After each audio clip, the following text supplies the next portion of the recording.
Qorolbozor tumanida tajriba sinov tariqasida 45 kilovat soat quvvatga 3 ta batareyali yig'ilgan energiyani 18 soat muddatga zaxira qiladigan invertorga ega quyosh elektr stansiyasi qurildi. Hozirgi lavha shu haqda.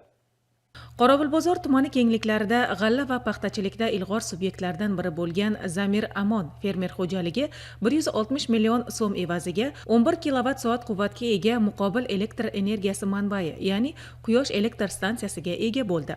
Ushbu quyosh elektr stansiyasi aytish mumkinki, davlatimizda muqobili bo'lmagan birinchi stansiya bo'lib, iste'molchiga universal xizmat ko'rsatish, bir necha tarmoqda foydalanish mumkin bo'lgan manbadir. Mutaxassislar fikriga ko'ra, bu elektr stansiyasining afzal jihatlari ko'p. Masalan, undan elektr toki yetib borishi qiyin bo'lgan hududlar, cho'l massivlari, yaylovlarda, chorvachilik, parrandachilik, boshqa tarmoqlarda, shuningdek, elektr energiya ta'minoti nosoz, tarmoqda ko'p uzilishlar kuzatiladigan tibbiy davolash muassasalarida, ko'p qavatli turar joy, ijtimoiy soha inshootlarida bemalol foydalanish mumkin. 13 kilovat sig'imda invertorlarimizni, quyosh panellarimizni 11 kilovat qo'yganmiz va bu yerda stansiyamizni o'zida mavjud 3 ta 15 kilovatli, ya'ni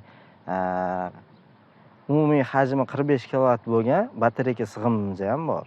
Bu batareyka sig'imimizda elektr energiyasi uzilib qolgan taqdirda tok bilan doimiy ta'minlab berish xususiyatiga ega.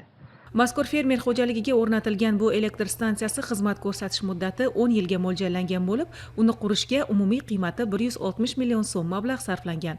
Endilikda xo'jalikda nasos agregatlaridan foydalanish, tomchilatib sug'orish texnologiyasini qo'llash, yana maishiy maqsadda iste'mol ko'zda tutilgan.